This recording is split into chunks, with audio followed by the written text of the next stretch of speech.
Hello student. तो class 11 का Newton's law of motion का हम न्यूमेरिकल का वीडियो बना रहे हैं। तो लेक्चर नंबर ये 4 होगा और 3 लेक्चर में एक्चुअल में पुल्ली वाला सिस्टम ये सब टाइप का सिस्टम का हम कुछ क्वेश्चन नहीं बताए थे। अब आगे हम जो क्वेश्चन बताएंगे उसी टाइप का क्वेश्चन होगा। तो आपको इसके प्रीवियस लेक्चर में, पहले वाला लेक्चर में अब हम बता चुके थे आपको कहाँ तक 19 तक 20 एक क्वेश्चन, और इधर उसके बाद हम पुल्ली वाला सिस्टम में चले जाएंगे। आपको 20 देखिए, an empty plastic box of mass m is found to be accelerate up rate g/6 when place deep inside water. मान लीजिए ये पानी है और एक बॉक्स है, एम्प्टी है, खाली है, इसका अपना मास क्या है, m है। तो ये कहता है कि ऊपर जा रहा भी कितना एक्सेलरेशन थे, g/6 से। अब क्वेश्चन है how much sand should be put inside the box it may accelerate down with acceleration वही g/6। देखिए, अगर कोई भी बॉडी को किसी भी लिक्विड में कंप्लीटली या पार्शली इमर्स कर देते हैं, डुबा देते हैं, तो एक वहाँ पर तो दो फोर्स लगेगा ही। एक उसका वेट mg नीचे लगेगा और सेकेंड वायलेंस फोर्स किधर लगेगा, ऊपर लगेगा। तो यहाँ पर एक्चुअल में दो फोर्स लग रहा होगा, एक तो mg और वायलेंस फोर्स को मान लीजिए b ऊपर लगा। ये जा रहा है किधर, ऊपर। इसका मतलब हुआ कि वायलेंस फोर्स ज़्यादा है, इसका वेट क्या है, कम है। तैरने का यही नियम है कि अगर आपका वेट कम होगा और वायलेंस फोर्स ज़्यादा होगा तो ऊपर आ जाएगा, और वही अगर लोहा का कोई बॉल डालिएगा तो क्या आ जाएगा, नीचे आएगा। डेंसिटी से रिलेटेड है मास एक्चुअल में। तो यहाँ पर आप क्या लिखेगा, b - mg बराबर ma, m इंटू ए का g/ कितना है, 6। तो वायलेंस फोर्स का वैल्यू निकल जाएगा mg प्लस mg/6, 6 + 1 माने 7 mg/6। वायलेंस फोर्स इस पर डिपेंड नहीं करेगा, बॉडी के मास पर डिपेंड नहीं करेगा। वायलेंस फोर्स क्या होता है एक्चुअल में, उस बॉडी के द्वारा हटाए गए लिक्विड का वेट अपवर्ड डायरेक्शन। तो अगर ये खाली है या भरा हुआ है, अगर वॉल्यूम नहीं चेंज कर रहे हैं तो मतलब लिक्विड को उतने रिप्लेस करेगा जितना ही खाली में उतना ही भरा हुआ। सेकेंड क्या कहता है, देखिए सेकेंड केस। सेकेंड में कहता है, इसको सेकेंड एक फिगर बना देते हैं। वही बॉक्स है लेकिन इसमें मान लीजिए कुछ बालू भर दिया। मान लो बालू भरा हुआ है m1, इसका मास तो m ही है बॉक्स का। तो यहाँ पर जो वेट लगेगा m + m1 × g लगेगा, और वायलेंस फोर्स तो ऊपर लगेगा। अब अगर ये वाला भारी हो गया, नीचे वाला टोटल वेट भारी हो गया, तो यही बॉक्स नीचे जाएगा। कितना एक्सेलरेशन दिया होता है, g/6 है। तो हमको कैलकुलेट करना है किसका वैल्यू, m1 का, जबकि वायलेंस फोर्स हम निकाल लिए हैं। अब इस फिगर को हटा दीजिए। अब इसका इक्वेशन लिखिए, मोशन ऑफ इक्वेशन क्या होगा, m + m1g - b बराबर ma। तो ma का मतलब, या इसको हम ऐसा करते हैं, m + m1 को हम मान लेते हैं कैपिटल M।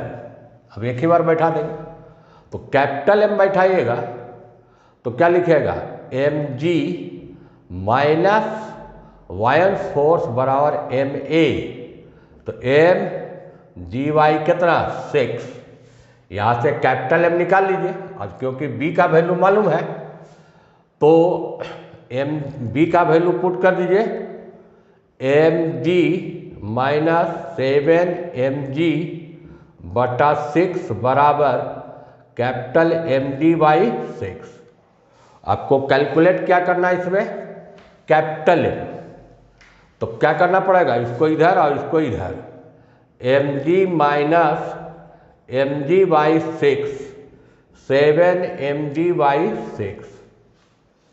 6 एलसीएम लिया, 6 माइनस 1 कितना होगा ये 5 m g by 6, 7 m g by 6 से 6 कैंसिल कर दीजिए, जी से जी भी कैंसिल कर सकते हैं, तो यहाँ से हमको कैपिटल एम निकल जा रहा 7 एम बटा कितना 5।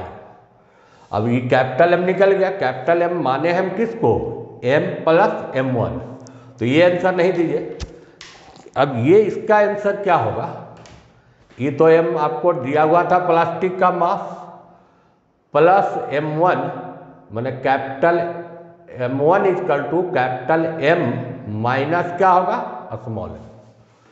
अब यहाँ पर बैठाइएगा 7m बटा 5 माइनस m कौन एलसीएम लेंगे तो 7 माइनस 5 क्या होगा 2m बटा 5, मतलब उस बॉक्स का 2 बटा 5 टाइम अगर उसमें हम सैंड या बालू रख देंगे तब वही बॉक्स किधर मूव करने लगेगा, डाउनवर्ड मूव करेगा। समझ में आ गया क्वेश्चन। इस टाइप का बाउंस फोर्स पर था सारा। में न्यूटन्स लॉ क्यों लग रहा है, न्यूटन्स लॉ का मतलब हुआ कि नेट फोर्स बराबर कभी भी ले रहे हैं मास इनटू क्या कर दे रहे हैं हम एक्सेलरेशन कर दे रहे हैं। एक क्वेश्चन जैसा 21 देखते हैं क्या कर रहा है। ए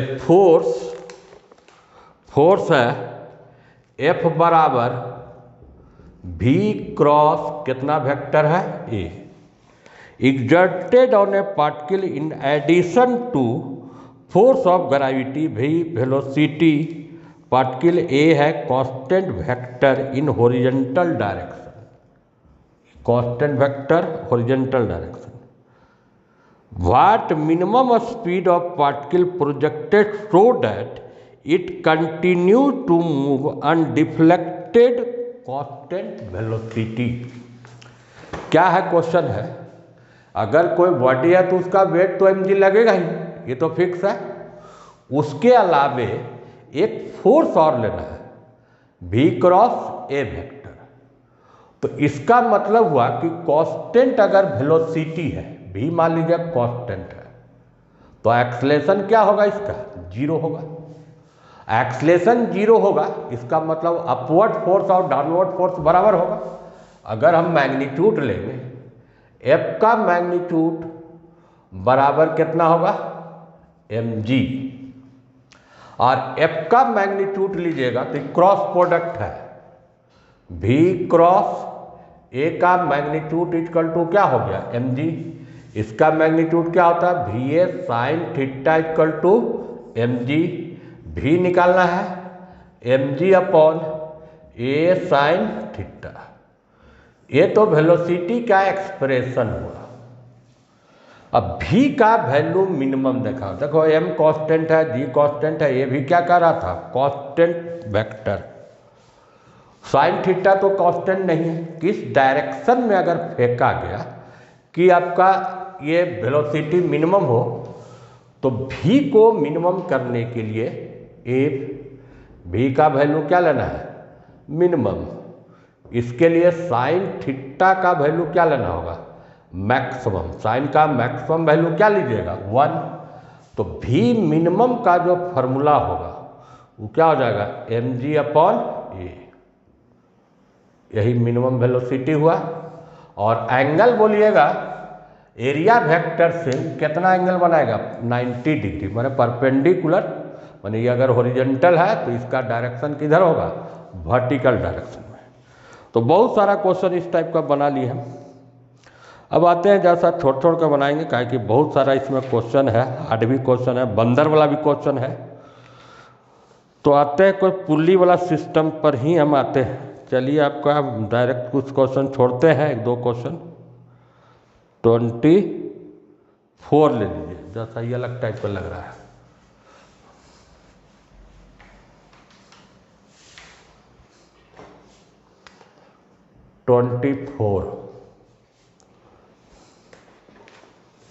24 में एक फिगर है, पहले तो फिगर मान लीजिए।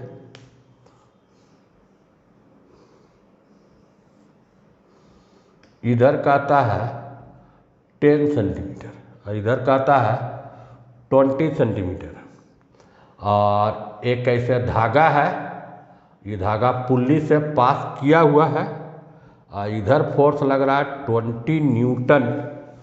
एक धागा इधर है और इधर पुल्ली से पास किया हुआ है, इधर 32 न्यूटन।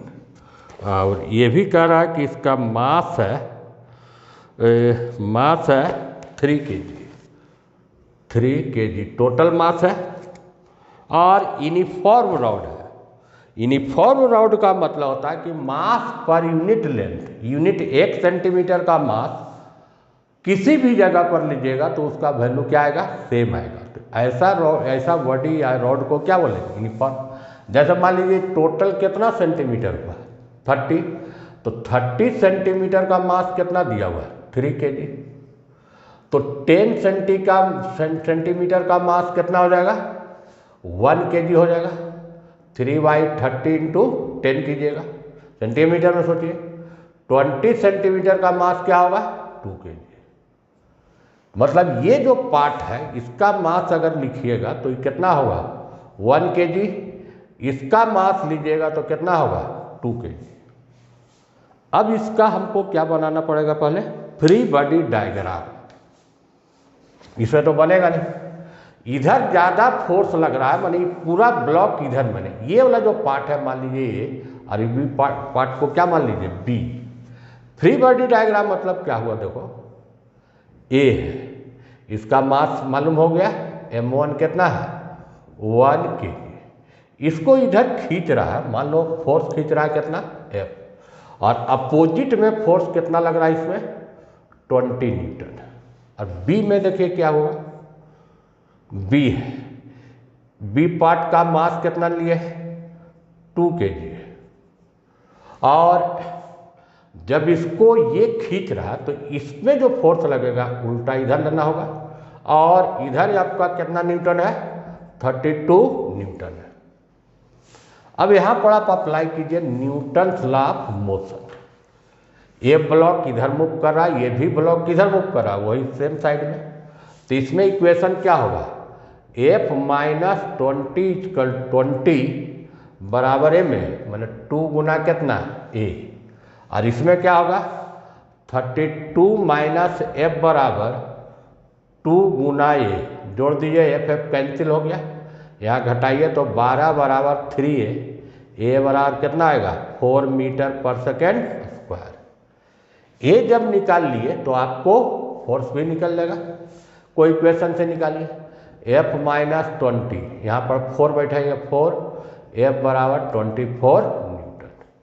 अब इसमें क्वेश्चन क्या था वो देख लेते हैं। ऑल सरफेस, तो string pulled by force exerted 20 centimetre, जो पीछे वाला 10 सेंटीमीटर पर जो फोर्स लगा रहा होगा वो कितना न्यूटन का लगा रहा है, 24 न्यूटन।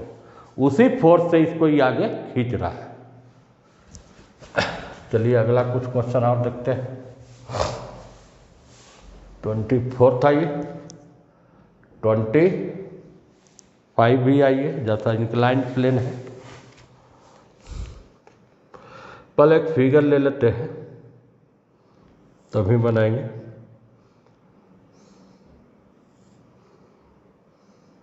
इससे है, इस साइड ऐसे दिया हुआ है, ये 5 मीटर, इधर दिया हुआ 3 मीटर, इधर दिया हुआ है 4 मीटर, और यहाँ पर एक पुल्ली है, उससे अटैच है एक ब्लॉक का।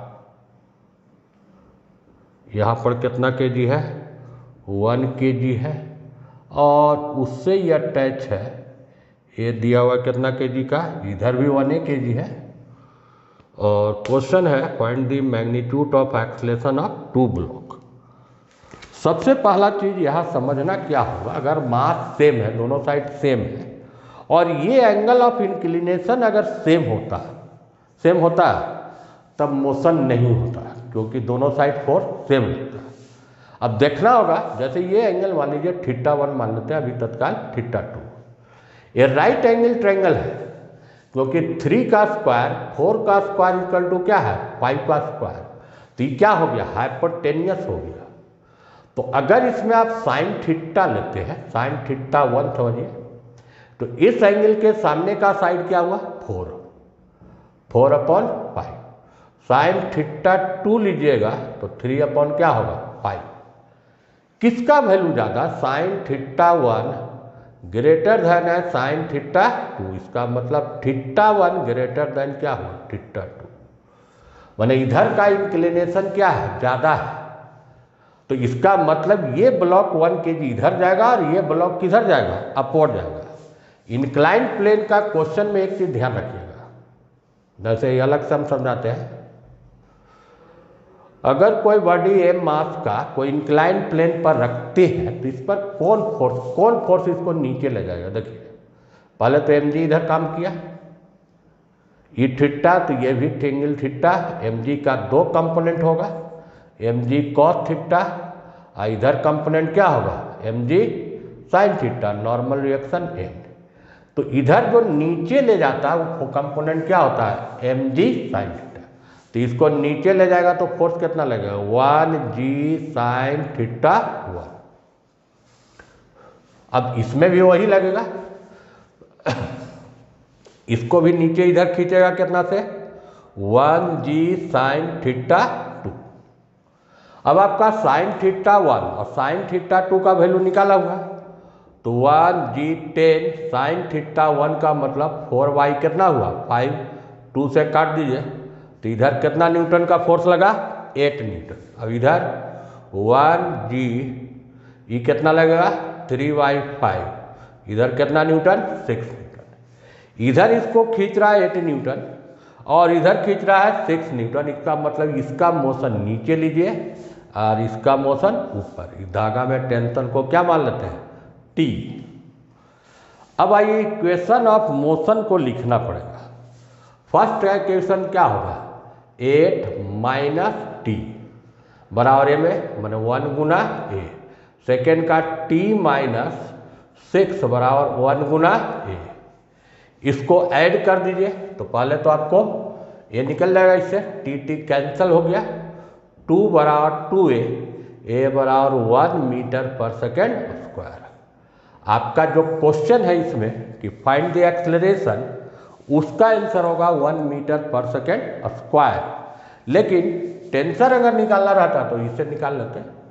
T 8 - T बराबर 1 है मैंने 1, तो T बराबर उधर घटा दीजिए तो कितना न्यूटन होता है 7 न्यूटन, या तो इससे निकालिएगा। तो इंक्लाइन प्लेन पर जो मोशन के लिए रिस्पॉन्सिबल फोर्स होता है वो फोर्स क्या होता है एम जी साइन थीटा। इसी पर केवल क्वेश्चन था। 26 में आते हैं, एक फिगर है, पहले तो फिगर बना लीजिए।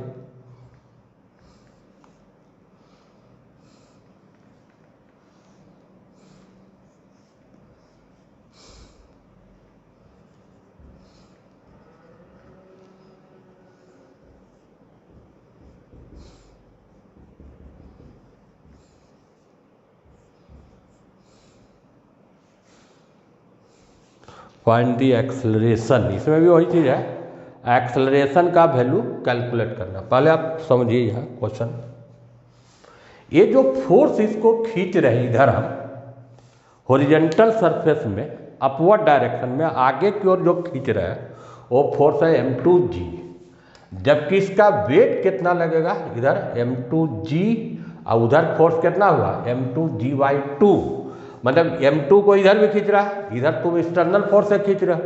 ये जो एक्सटर्नल फोर्स है इस फोर्स का क्या है हाफ है, इसका मतलब हुआ कि ये ब्लॉक आपका इधर जाना चाहिए और ये किधर जाएगा डाउनवर्ड जाएगा। अरे अगर यही क्वेश्चन में m2g से ज़्यादा फोर्स लगा देते हैं जैसे 2m2g, तब फिर इधर जाता और ये इधर जाता।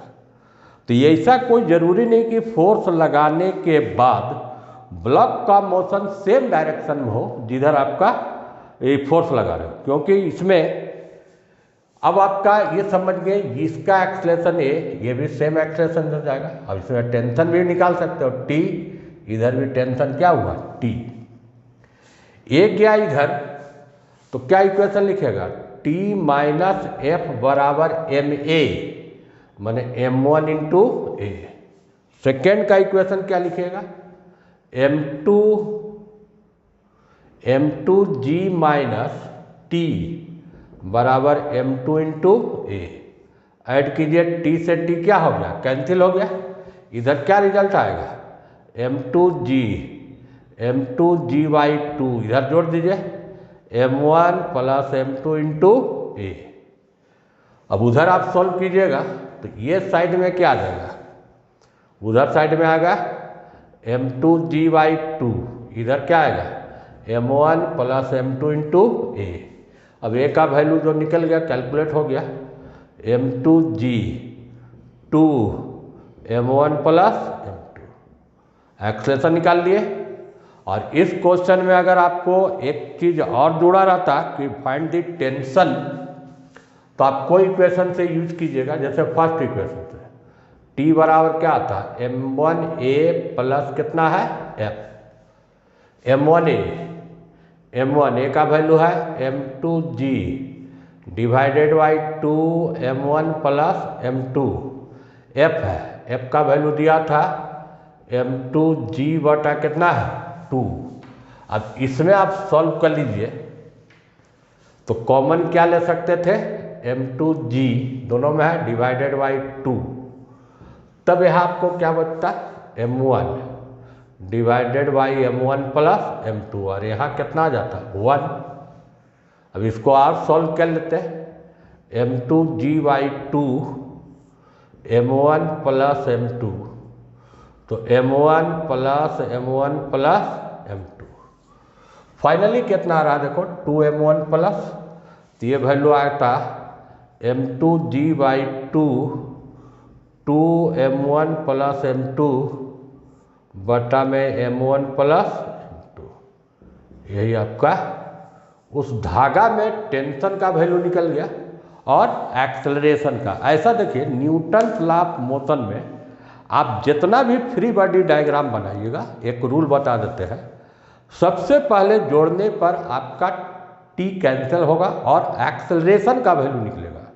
और एक्सेलरेशन का वैल्यू अगर किसी भी इक्वेशन में आप पुट कर दीजिएगा तब फिर आपको टेंशन निकलेगा। माने इसका रूल हम समझाते हैं, तब अगला क्वेश्चन ही जैसा हार्ड है वो बताने में। न्यूटन लॉ ऑफ मोशन में क्या है, फ्री बॉडी डायग्राम जरूरी है।